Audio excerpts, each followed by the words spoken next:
Incoming.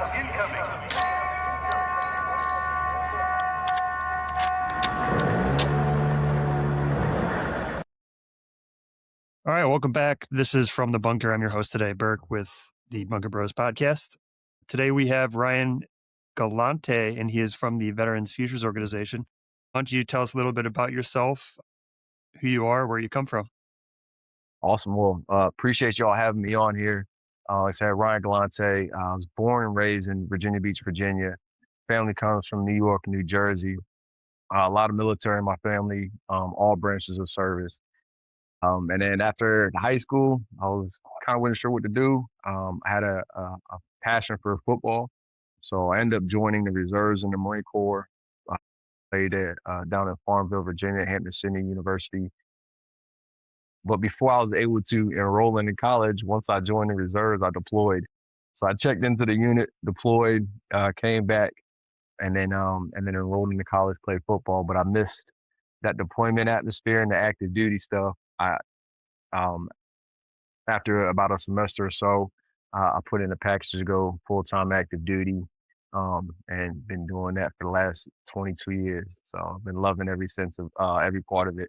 But so I'm stationed in Camp Lejeune, North Carolina right now, and set to retire in January 2027. Very nice. Almost there, man. Almost. So you said you deployed with the Marine Reserves? My first deployment was with the Marine Corps Reserve Unit. We did security out in Africa, and then active duty did a couple more deployments. Iraq, Afghanistan, Kuwait. Did a Marine Expeditionary Unit, so did a float. That was part of the pullout that we did in Afghanistan. So which MEU is that? That was the 24th MEU. Okay. The Abbey Gate bombing, the pullout from Afghanistan, the runway getting overran, all of that. And then after that, I had one more little stint. I don't really call it a deployment, but spent some time out in Norway for a little bit. And now I'm just counting down the days. Yeah, dude. You said 22 years, so 22 years will be next year, or you're on 22 right now? July this year will be 22 years. So I'll finish with just over 22 years. Oh, very nice, dude. What'd you make? What rank are you right now? E8, Mass Sergeant. So oh, okay. So you got that good retirement coming. Yeah. Not gonna be that E3, E4. Oh, absolutely not.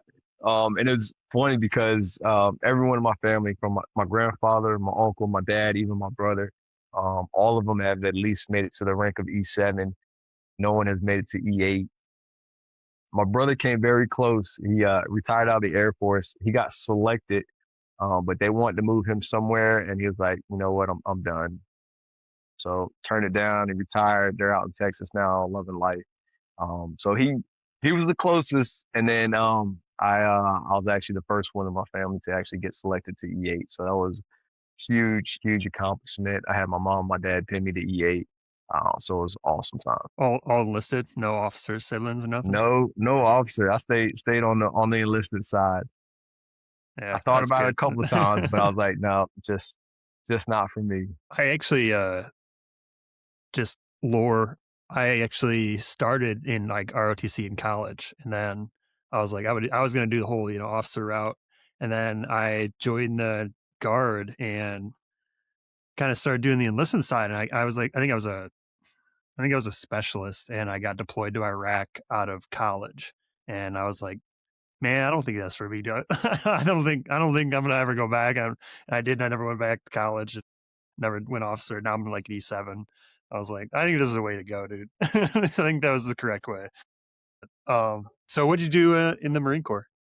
So funny story, because when you join the reserves for the Marine Corps, you're guaranteed, you sign a guaranteed contract because of the area that you're going to be in and the unit that you're going to. So what I signed and thought I was doing was going to be an amphibious assault crewman. So, that's what I thought I was going to be doing. Went through boot camp, went through basic training, Marine combat training. And then they're like, here's your orders. And it said food service. I was like, hold on, this is what I signed. It was like, hey, needs in the Marine Corps. I was like, good to go. So I check into the reserve unit and they're like, food service, like, what are we supposed to do with the cook? I was like, don't ask me. This is Marine Corps said I'm gonna be a cook, so I'm a cook. So I really didn't cook anything in the Marine Corps. I worked with the mechanics, the operators on the AAV side. I worked in the supply house. I worked in the admin house. And then when I got approved to go active duty, I switched my job and I went into motor transportation. And I was an operator for about 9 or 10 years that I did that. So most of my deployments was as a motor T operator, doing a lot of convoys and security. Then I did recruiting for Okay. 3 years, got out of recruiting, and I was kind of, I think I was around 14, 15 years in at that time. And I was like, all right, what do I want to do when I get out? I was like, motor transportation is great, but I was like, not the field I want to go into. So I switched over into communications, and been doing that for the last almost 9 years now. When you say communications, like we have like the S6 and stuff like that, is that kind of So in that field, we work with secure communications. So all the cryptographic information, um, all the okay? stuff that goes into the radios and some of that sort. So making sure the communication is secure, accountability of all the gear, things of that nature. Okay. So yeah, it's not like an RTO. No, no, no. I Really, know really you got guys got some wild like your jobs are like super specific. So like you join the army, like you're infantry or you're like a cook or you're whatever. Like you guys got super in depth. Like you got machine gunners. Like we don't have that. yeah, like hey, if you go to communications, you touch wires. If you or you touch a radio or you touch Yeah, yeah, it's very specific on what you're doing. Yep. yeah. I wish we were like that because I feel like like I started as like a saw gunner when I was a private. And I think I don't even know if I ever actually carried the saw, to be honest with you. Like my first deployment, I got put into an artillery battalion and I was like a gunner for an artillery battalion. And I was like, this is not my job. Like I don't know how I got here. And then I think I became like a team leader after that. I was like a corporal for a while. And I did so many jobs, dude. Like I was a 240 gunner for like a week. And then I was like AG for like a year, and then I ended up being a squad leader for like a maneuver company for like not even a year. Then I was the weapons squad leader. Like I had a different job like every few months. It seemed. And I wish like they had like more like a set. Like I could get really good at one thing, but I felt like there was just like so much movement that I never really felt like I was doing really good at every one thing until I was like a weapons squad leader, and then I was there for like 3 years, but now as a platoon sergeant, I'm like, "Well, I've kind of fucking done everything, so I guess being a platoon sergeant makes sense now." Done all the shit, except Yeah, radios. I yeah. don't know shit about radios, man. Oh, that's awesome. I mean, it not too far off from the Marine Corps though, too though. So you get thrown in a lot of different positions. So you can have a communication background. It's like, all right, cool. We're going on convoy, and I need somebody in the turret. You're a gunner now. Like, so now I know how that could be sometimes. So, you're kinda doing this, Veterans Futures thing on the side, which active duty, like, that's gotta be a lot. It is. So this started back in 2018. I went through this. I found this course, and it was called FitOps at the time. And so when I got the information, or I can't even remember how I heard about it. Um, in my mind, it was just a place, a course to go to get a free certified personal training certification. And at the time, like I loved working out, loved fitness. And so they had this table set up. It was at a GNC. And so I swung by, try to get some more information. They're like, yeah, just you sign up this application, do a little interview. And, if you get accepted, then you'll go to the course. Everything's paid for. I was like, free. And I get a personal training certification. I was like, absolutely. So I go to this course in 2018 and so much more than just a personal training certification. A lot of veterans, came into this course, and it was so much empathy and openness and storytelling, and it just experiences that were shared, and it really kind of opened my eyes into not just personal training but coaching. and especially coaching veterans. And that also helped me kind of realize like, man, there's some things that I need to work on, and especially more so in my mental health aspect of it. So that was an eye opener going to that course. So I spent the next couple of years doing a lot of, um, getting a lot of help, I should say, on my own mental health from, deployments, divorce, a lot of financial struggles and things that I went through.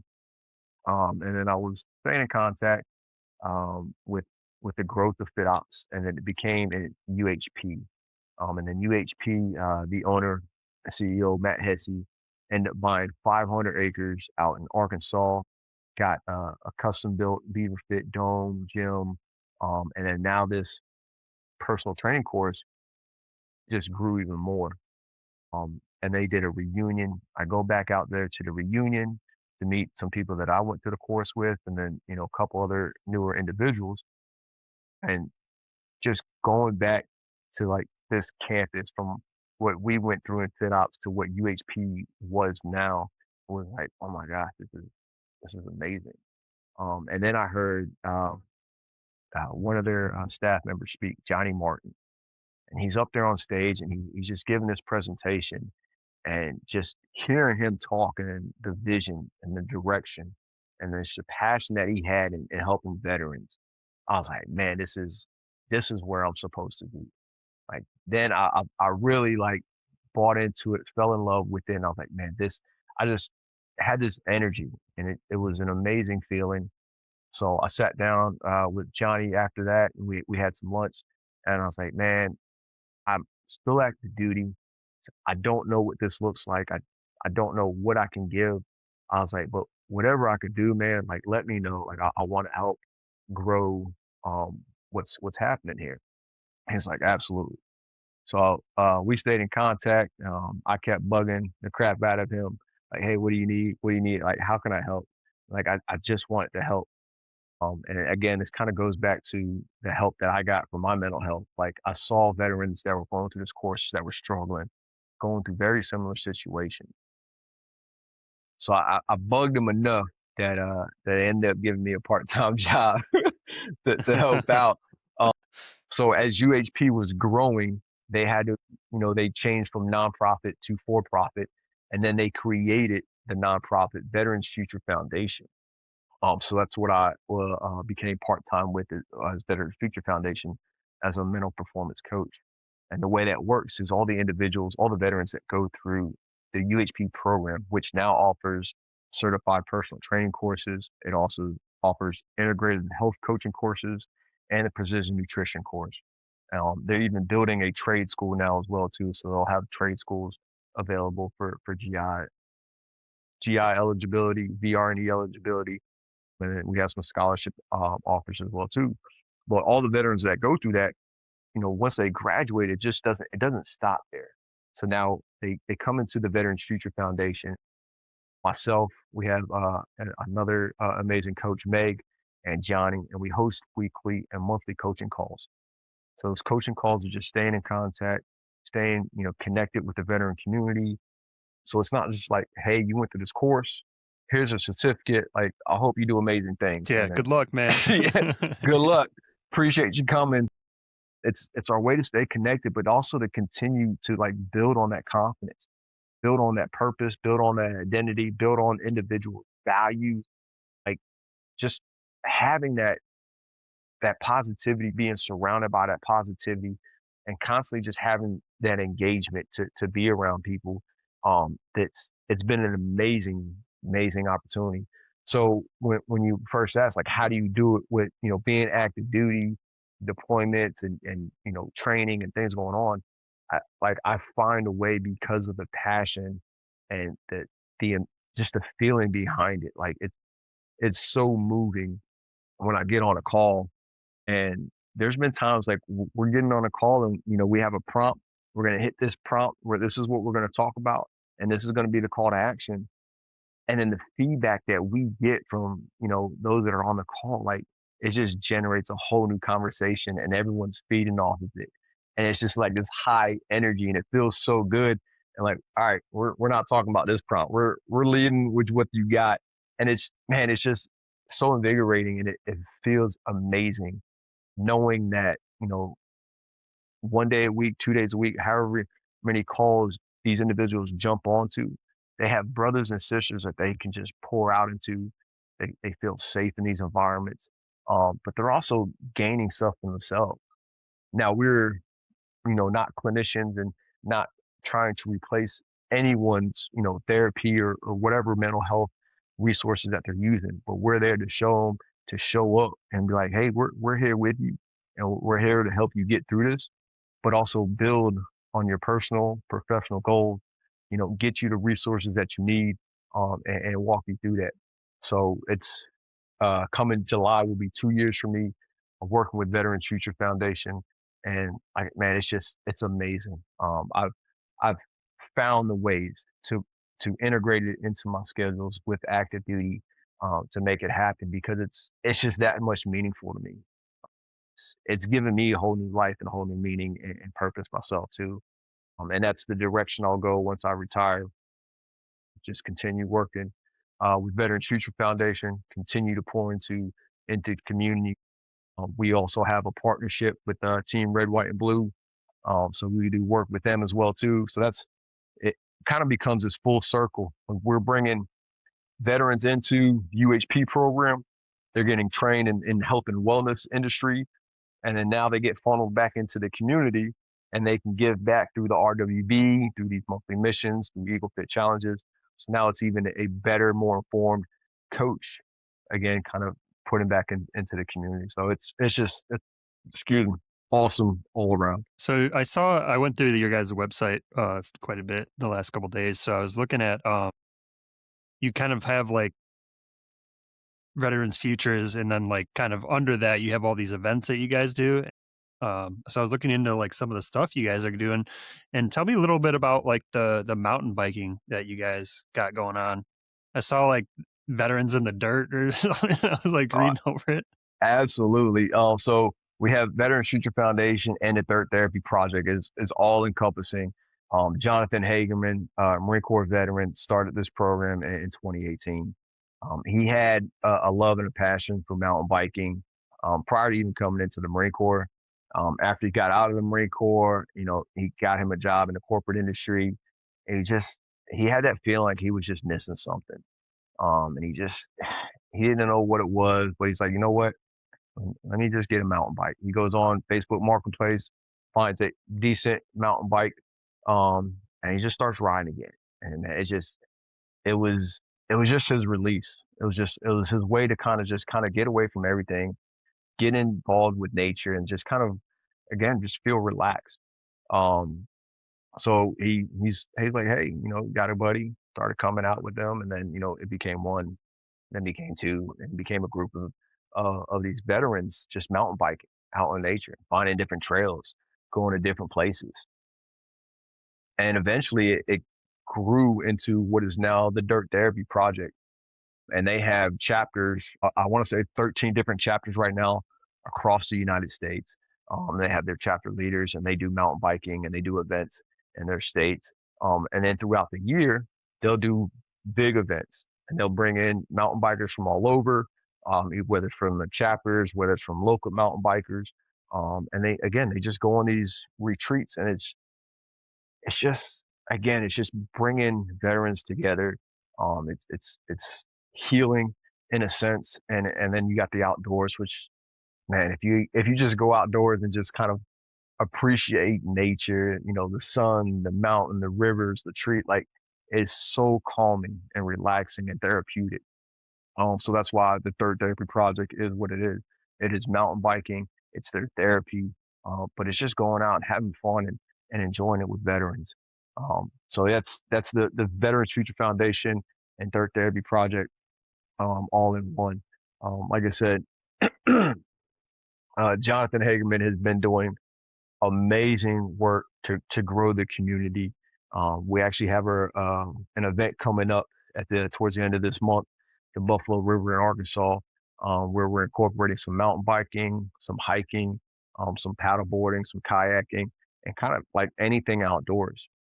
So Hagerman's been doing this with other organizations and just getting involved with them. So now it's mountain biking, it's, hiking, it's, winter sports, anything outdoors related that veterans can find their release, their therapy, and then just, again, do it with other veterans. So it's been an amazing thing to see their growth and where it's come from. And yeah, it's awesome. The like conversations like this, because I didn't know anything about Veterans Future. I didn't know anything about dirt therapy. Like I didn't know, and like having these conversations, like we're putting it out there so people know like these things exist. And I've found probably more veterans organizations in the last year than I've ever heard about through any of these like, dumb classes that the military puts out, or like the transition courses, or like the transition or warrior transition battalion and stuff like that. Like honestly, we just need people to come out and talk about these things so like everyone knows that these are options, especially like for soldiers, Marines like you getting out soon. Like they need these programs to like, transitioning after the military, extremely difficult. Coming back from deployments, extremely difficult. Getting back into the rhythm, kind of like finding yourself after you've been a part of this huge thing for your entire life. And like just the knowledge is just not getting out through the proper channels. It's so difficult without conversations like this to learn about these things. Like I had no idea.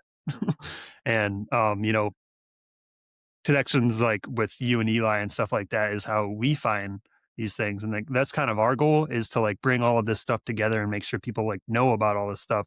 And we got Squatch doing his backpack stuff for like veterans giveaways for us, and we got Vet Rec doing hiking in Montana that we're collabing with. And just like we want to make this like this one big community. So like, hey man, I come to like Bunker Bros, go to the website, and then there's just this list of shit you could do, like you can do to help you transition, to help you get out. If you want to, find a fishing buddy, you can find them.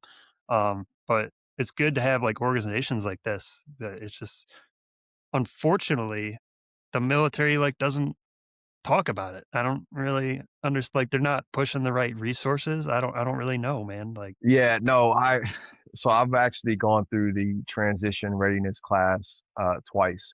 I went through it at my 20-year mark and then went through it again last year. And it is a shotgun blast of information. It's so mhm, overwhelming, but to the point, like it's like, hey, here's all this information, cool. You drive out that gate and that's it. It's like, hold on, like, but what do I do now? Like, who can I turn to? yeah, And a lot of those resources that they provide, there, and I can only speak for the Marine Corps, there is an amazing abundance of resources on the base. Whatever it is that you need assistance in. But it's like the second that you're out that gate, it's like, where do I turn to now? Who do I mhm. have? And Right? you Where just have all these like packets of just like information. You're like, what the fuck do of I do with this? checklists. Yeah, Yeah. right? Your sign out sheet. But it's like, okay, like who do I turn to? Where's my community? Where's my tribe? Like who's the people that I can trust? And so I think it's an amazing thing what Bunker Bros is doing is not just putting veteran organizations out there like, hey, these are like, but vetting them because there's also an abundance of veteran resources too. And that's the like, man, who do I go to? What do I that I don't get, taken advantage of? And oh, I just pay them this much so Yeah. they can get me a higher rating. And it's like, hold on, there's free sources out there. There's individuals you can do that with. There's nonprofits. And unfortunately, like there's been a lot of like scandal in the last, 3, 5, 10 years where these veterans organizations are taking advantage of vets. And yeah, I totally agree. Like there needs to be some type of process now where, you know, we can be like, "Yep, you can trust these dudes. They're not gonna fuck you as soon as you leave the military, man." Like, because Yeah. that is like the most traumatic part of this. I don't want to say young soldier because like these guys are retiring, but like even if you do like your 8 years and then you get out, like that's still a culture shock. You don't need someone trying to like take advantage of you. 100%. And again, like whether it's 4 years or 8 years, like you just don't know what you don't know. So to be able to provide that knowledge and like cool. I know this is brand new for you. However, whether you are independent coming into the service or not, like we have these resources you can turn to, but you can trust. These are individuals that we've talked to, we've made connections with, we know them, and I'm not just pushing you off onto an organization. Like this is, hey man, Ryan, Yeah, hey Eli, this is whoever the case may be, and I think that can kind of help ease the veterans' minds, service members' minds to, oh man, well, you know what? I don't know what to do. I don't know how to buy a house. I've lived in the barracks my whole life. Like, how do I buy a house? yeah. And knowing which resource to use that can say, hey, you have, a VA loan, use this loan. This is the interest rate that they'll lock you in at. Don't get locked in at this interest rate. Don't pay this for your closing costs. You can also do it for this. I mean, again, the list goes on and on. And especially recreational. There's so many great recreational nonprofits out there as well. Like we have one here in North Carolina that takes veterans out on the boat and they just take them fishing. They do little retreats I like that. love those, man. Those are getting big, and I have run into so many, and they're just like, "Yep, we take them fishing. We pay for everything. They don't pay a fucking dime. Like, we're a nonprofit. We just go have fun on the boat and fucking talk." And I was like, "That is all you need, man. That is fucking fantastic." And it's making like it's becoming more and more of a popular thing. And like now you have vets that are like, getting out of the military, doing their time and being like, well, I just want to talk to somebody who knows what I'm talking about. And I just want to do something that is just normal. And like these organizations are like giving them that on a silver platter, just like, hey man, just come fucking fish with the boys for a weekend, dude. Like, and I love that. But um, so I mean, you're about to be out. So you're kind of experiencing all of this firsthand. Your better part of your life has been in the military. What do you think is your biggest challenge getting out of the Marine Corps? Man, I've kind of contemplated this in my head for the longest time. I thought I was going to get out at 20. I was very fortunate to get selected to E8. Did an additional, 2, 3 years, and then it's like, man, what am I going to do? Like I said, been doing the part time with Veterans Future Foundation. Very, very fortunate. Like we have a house. We're not moving when I retire. I don't have to worry about getting my son out of the school district and put him in a new school district, you know, going, moving somewhere and household goods and all that other stuff. So for me, again, very fortunate and, a lot of things I don't have to stress about. But I think that challenge mentally is a challenge. Like no matter how much I prepare myself for, no matter how much I talk to veterans that have gone through the transition and have retired or exited their service, I think that will be my biggest challenge. Is like when I actually leave the gate and experience it myself. I'm very fortunate I have Veterans Future Foundation. I have the Dirt Therapy Project. I have amazing, amazing support through my family and the connections that I've made, for the 22 years in the Marine Corps, and again, the time that I've done outside the Marine Corps. But I think that, like, you can only do so much preparing until you fully experience it, and that's kind of how I feel.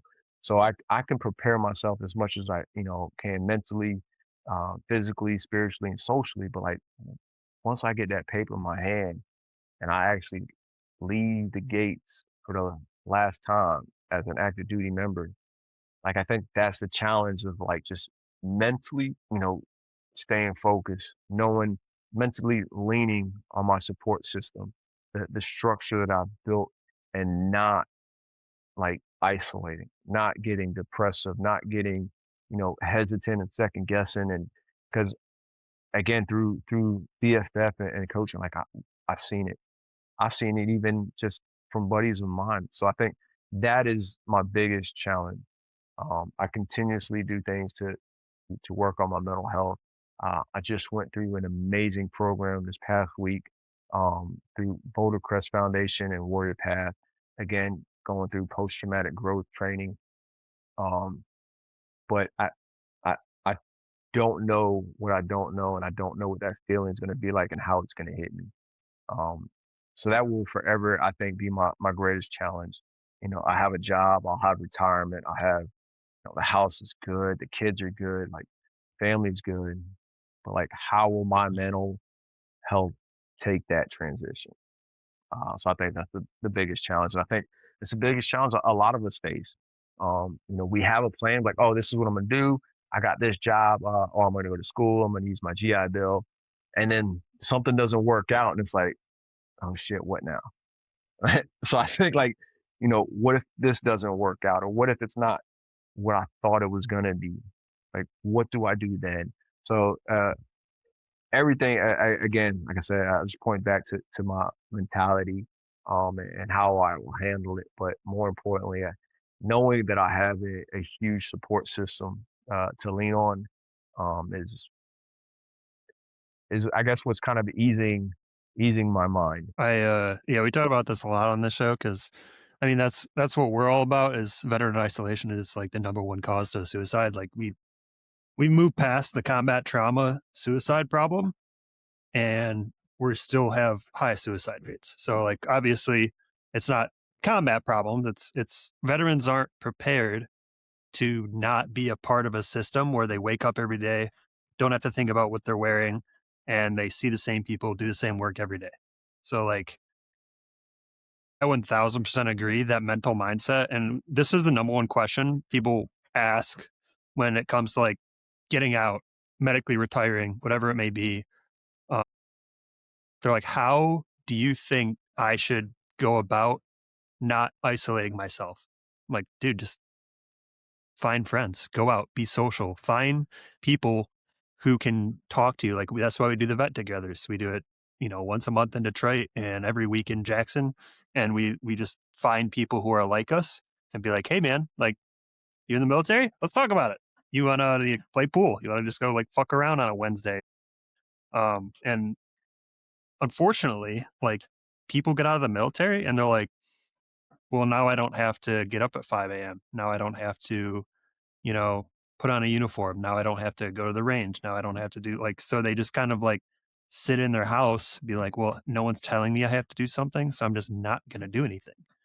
Um, unless, they get a job, but that's still not the same dynamic. So they just kind of poison their own mind into thinking that this is, all that there is sitting there doing nothing. And it's poison is what it is. Like, No, but very I mean, that's the whole mission, man. Like we want to bring all of the people like you and Eli and Matt and all these guys together. And after you're out, that's not when you're done. Like you're still a member of the biggest family in the world, and you just got to go find them. You can't just poison your own mind and sit in your house. Can you hear my dogs? Can you hear that, yeah. dude? They're Fucking scratching at psychos. something. But I I mean, have a no, I have a new puppy, man. I'm sorry. Like I have a new like he's an Akita and I have an older one and I have a 1-year-old one and they are just he is a nonstop just psychopath. beautiful dogs though. I got two They labs. are. Yeah. Yeah, I had to close the door, or I got one of them, my black lab, Charlie. Anytime I'm on like a call, whether it's a phone call or a virtual call, like he'll come up here and like he thinks the call's for him. I'm like, get get away, man. It is for him. It's for him. I um, was a lab but dude I growing up. mean, no, I had black labs my whole life. I'm a huge lab. oh, I love mine. I got Moose and Charlie, a black and chocolate lab. They're my babies. They're 7 years old. Um, Both of them? yeah, Charlie's the older one. He just turned 7 in March. Moose will turn 7 in October. Yeah. So we're off topic here. I'll cut out this obviously, but like so do you notice a difference in them? Like being Yes. like black and chocolates? Yes. Because like I've only had black labs, and then I had a yellow, and he was like a fucking psycho. And my black lab was always like both of them always super chill, super like I'm all about the attention, and then the yellow lab's like I'm gonna destroy everything you own. So my black lab, like he can be chill, but he's very, very. I need attention, and he's like, My chocolate lab is that he is just happy to be a dog. Like he just lays there.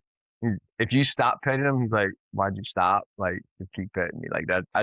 That's I want to be pet, that's the Akitas, dude. and I want my ball. Like he'll go out and he just throw me my ball, and that's it. I'm happy. Yeah.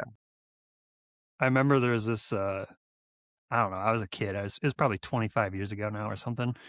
But there was a study they did with the labs because they're like, labs are like one of the smartest dogs. They're like, they use them for bomb dogs, seeing eye dogs, stuff like that.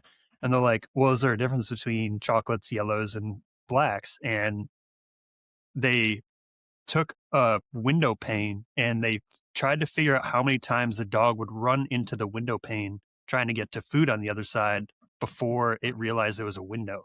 And the black labs did it like 2 or 3 times and realized it was a window. The yellows did it like 10 times. The chocolate labs did it like 70 times. And I was like, bro, not even close, man. That's that sounds about accurate. My dog would probably just keep in that window. He's like he sees food, he's Yeah. going. He is going. Eventually, the window will not be here and I will get the food. Oh man, that's hilarious. Yeah, I think about that a lot. Like I remember that study had it was fucking hilarious. They did Yeah, like 10 dogs of each time. It was great. I'm I don't. sorry, we got off topic. Yeah, Dogs. no, all good, brother. All good, man. I love it. But I mean, like even that, like that is the nature of what like Walker Bros, Veterans Future Foundation is trying to breed. Is just I'm being sorry. able I to gotta have. yell at him. Go ahead, All right, I but stop. that's like that's what we're trying to breed is just being able to just talk about anything.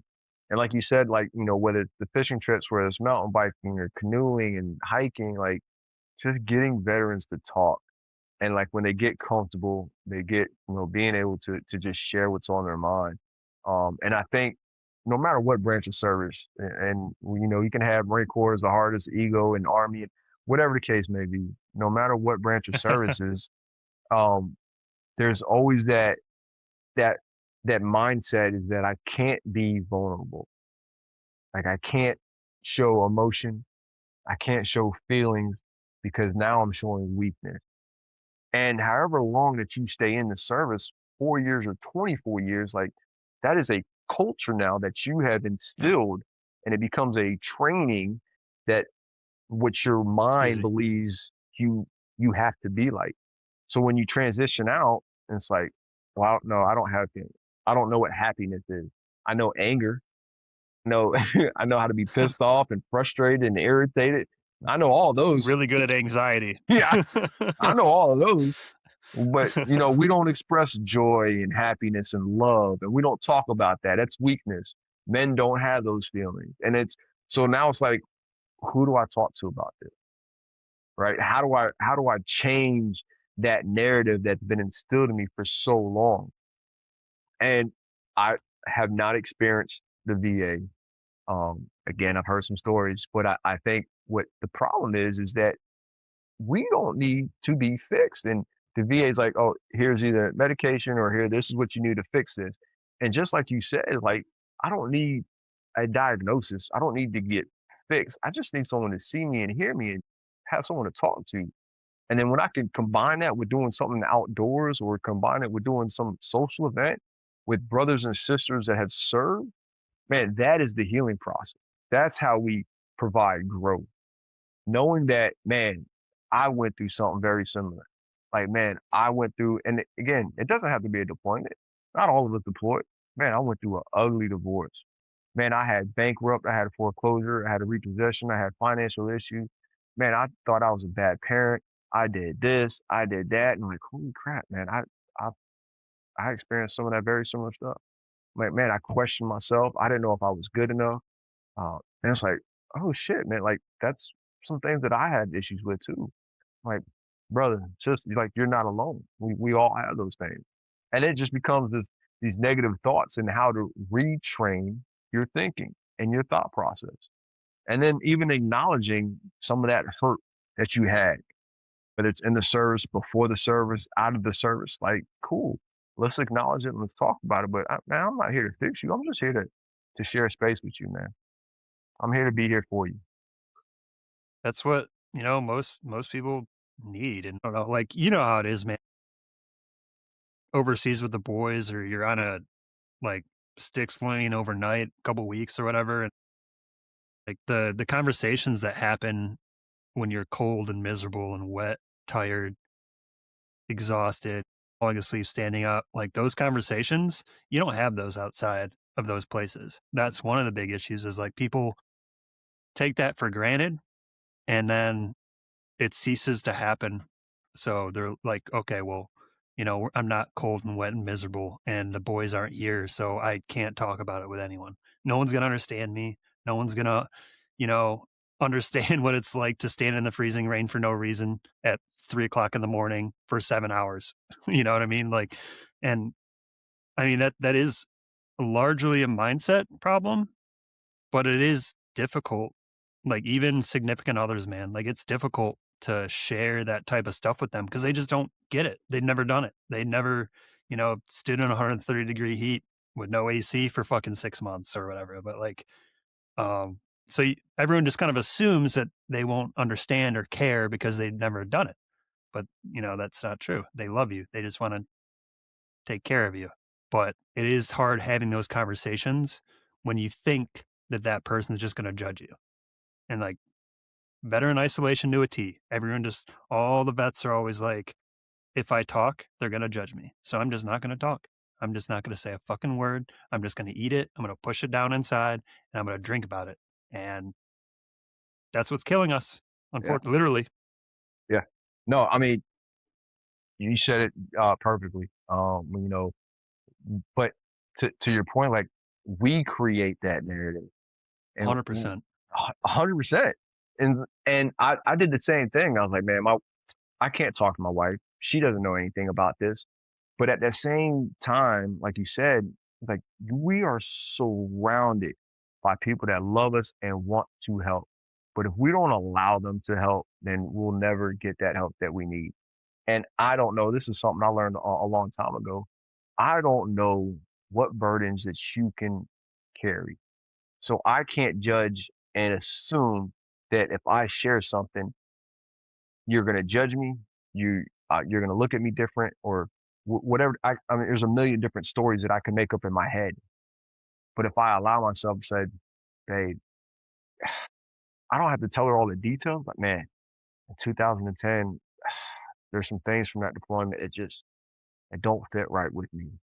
Sometimes man, I just need some time to kind of have some space myself. Sometimes I feel depressed and having that honest conversation, I don't have to say, babe, we went on this convoy, we got shot at, we got blown up, I'm missing Yeah. that guy. Like, they don't need to Not hear trying all to that. scare people. Right. But again, it's being able to be vulnerable. Man, we're not taught to be vulnerable. We're taught to suck it up, you know, show emotions. We're not taught to show emotions. Don't cry. Men don't cry.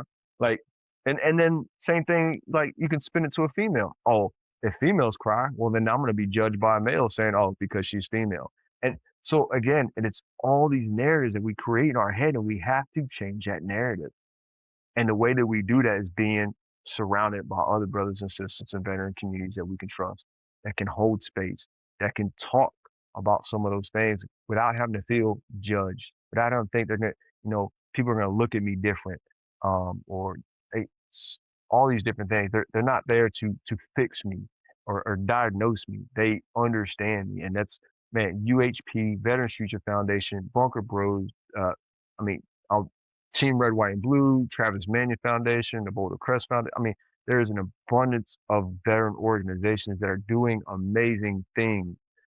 Shields and Stripes is another one. It's a great organization. The Mighty Oak Foundation.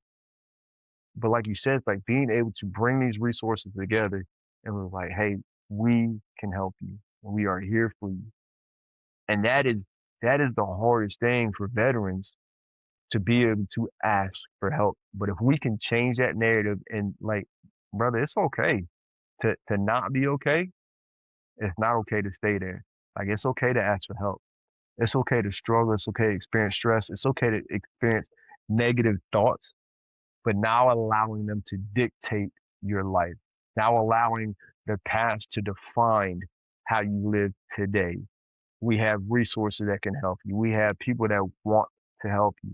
And the more that we can have these conversations and share these resources and bring proof sources, like you don't have to live that way. You don't have to live in isolation.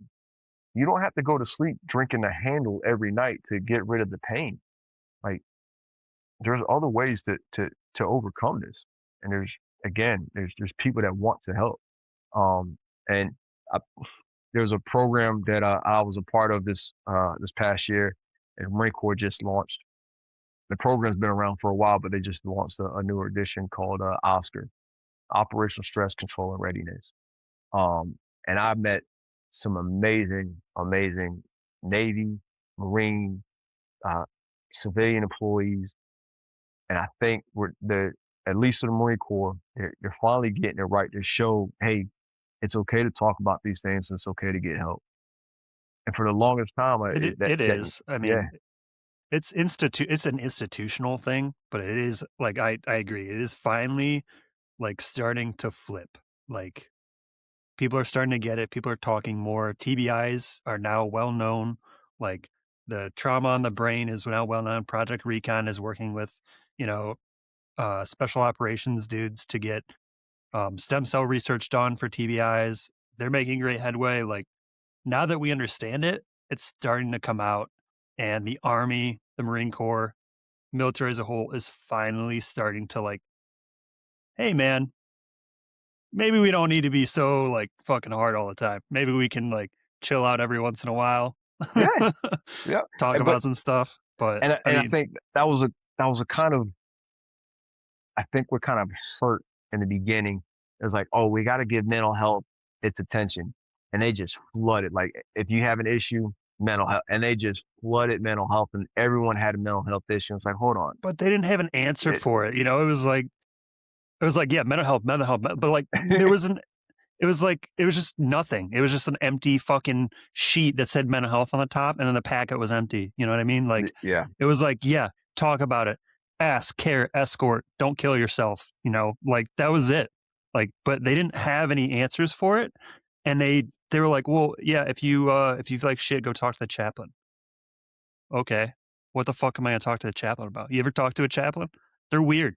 Everyone knows they're weird.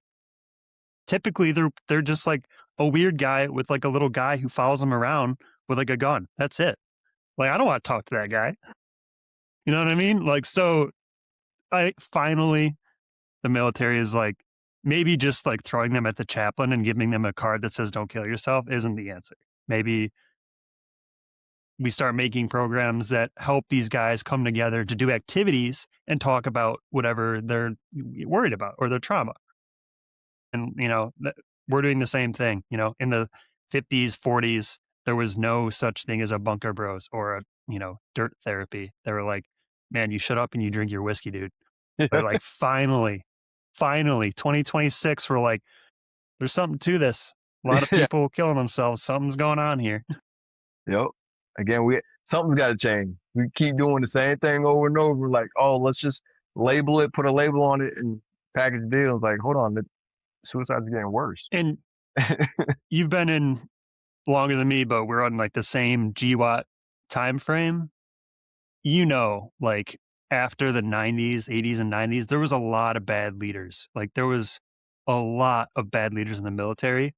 Everybody who wanted to do their job got out because they were halted by these bad leaders.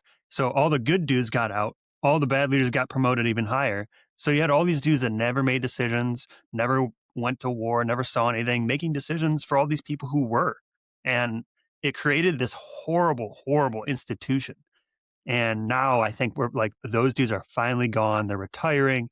We're like, hey, man, like we all have been in the same place now for 20 years. Let's start fixing it because clearly it didn't work before. So I think finally the institutions are changing and hopefully the suicide rates are going to go down. Hopefully. Yeah, like you said, man, I think it's finally clicking. Like, on, we got to address it at a different angle. And even again, even on the Marine Corps side, the last professional military schooling I went to, they started talking about toxic leadership, identifying toxic leadership, the negativity and how that can just fester and spread. So again, like to your point, man, identifying that and like, all right, hey, you're done. You did your service, you did your time. It's time to exit stage left because we're going in a different direction. And it, I've up until, I don't know, 5 years ago, I never saw an officer get fired for being terrible, ever. And I was like, I saw some terrible officers. But finally, in the last couple of years, I've seen, like, the ones who, like, shouldn't be in their positions are getting relieved, moved, put into, like, different positions where they can't really mess with, they're not leaders of troops anymore, they're like admin, basically. And I was like, "Where was this 15 years ago?" You know what I mean? Like, yeah, we and would have we would have fixed so much if we would have just done this 15 years ago. I think, and this is just my opinion. I think a lot of that had to do with the time frame, like you talked about. It was so much war. It was deploy, deploy, deploy, deploy. Like we didn't have time, and we got away from a lot of the little things, the standards. So when people were coming back, we're like, oh no, don't worry about that. And it those were the things that got us through those deployments. Those are the things that, allowed us to come home is those military standards that were instilled in us from day one. And we went away from that. And those toxic leadership just kept growing and multiplying. And it was like, oh, don't worry, they'll deploy, deploy, deploy. And it got to a point where you're saying, like, all right, hold on, we need to draw this back now. And then now there wasn't deployments and these people didn't know what to do. And it was just like, I'm just going to scream and yell at you because I don't know anything else. And Yeah. it's like, Yeah. No, we, dude, that was when I was a private. Yeah, 100%. I got smoked, screamed at. I was like, I don't know why I'm in trouble. I don't know what I did. You know what I mean? Like I had no idea what was going on. But for me, that was like I was like, I'm never gonna be a leader like that. I'm gonna take care of my dudes. I don't yell. I don't smoke people. Especially now, like as an E7, I shouldn't be doing that anyway. But like, you know what I mean? Like, I'm not gonna let the squad leaders like just smoke the dog shit out of dudes. You know what I mean? Like, it's just not that type of military anymore. And there's a better way to teach lessons. And we're finally like the military as a whole is finally like, maybe I don't need to kick a dude in the face because he didn't listen the first time. You know what I mean? Like, some people may need to get kicked. No, I'm just playing. no, but, I mean, you're not 100% wrong. but no, Some people just don't belong. but it truly is. And I hate when people's like, oh, the military is getting soft. No, it's understanding, like, It's getting behind, healthy. yeah, it's getting help. Like, understanding behind this uniform that we put on every day, like, there's still a human being and making that human connection. That's not getting soft, right? That is building rapport and understanding and knowing those that you work with, how to employ them, how to how to put them in risk situations in healthy ways to increase their resiliency to stress. So when they do deploy, they do the field, when something happens, they're able to deal with that and not just constantly just blasting them because no one's growing from that. No one's learning from that. No one's building any kind of healthy habits in that way. So when you can have legit, genuine conversations, like, man, this dude really cares about me. I'm gonna bust my ass for him. Like that's when we start again changing that culture, changing that narrative, and again weeding out all that toxic and negativity. But I Yeah. to your point, Gotta I know your think dudes, man. you do. Gotta know them. That is like, if I had one piece of advice, I'm gonna spoil it. We have a question at the end of the show. If I had one piece of advice that I could give to like every leader coming up in the military, it'd be learn about your guys' lives. Know everything about them. Know, are they married? Do they have kids? How old the kids are? What's his wife's name? What did she do for work? What did he do before he joined the military? Why did he join the military? Like, you should know all of this shit about your guys so that when there is a problem or if that dude is having a rough time, you know how to address it. You know, like, I don't want that soldier or Marine to come up to me and I have no idea what he's talking about. Like, I should not be learning about a problem from him for the first time. I should already know, like, maybe there's a dynamic in this household I should know about. Maybe there's a problem with his, kids or their medical problems that we should know about. Right. Like, I should not be hearing it when it's, you know, gunfight time and the kid's like crying. I'm like, why are you crying? Yeah. You know what I Like, mean? Like, but oh, yeah, you just have to, learn your guys. and it what people don't understand, or I think like need to understand, like that takes time. And there's there's programs out there to capture all this information. And if you just open up that spreadsheet and just sit down and ask them all the questions, like that's completely wrong. Like you need to genuinely, like through conversations, through time, like you gather that information and you understand who your Marines, your sailors, your Navy, your like who you have in, in your section. Like that's how you build that genuine rapport. Again, man, 2000, again, back in 2010, we had brand new lieutenants coming into our unit and we were going to Afghanistan. And we had nothing but young people in our platoon. I think it was me and maybe two or three others that actually had deployed, had some experience and things like that. Man, we were blessed to have this lieutenant come into our platoon because he came in there with an open heart, open mind. He's like learning and soaking in the information and the experience from those that have gone forward, but also getting to know the platoon, getting to know the strengths, what we need to work on, what we need to improve on. He didn't come in there just like, hey, I'm the officer. I got, blah blah blah blah and all this. Like he genuinely gave a shit. And we all made it home from that deployment.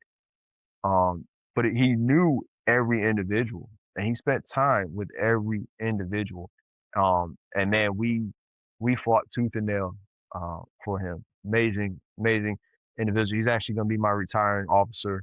I called him up. He got out after, his time. He didn't retire, but I called him up. I was like, sir, your service and what we had from 16 years ago. I'm like, all the other people I've met, I've had some amazing officers. I was like, I want you to be my retiring officer.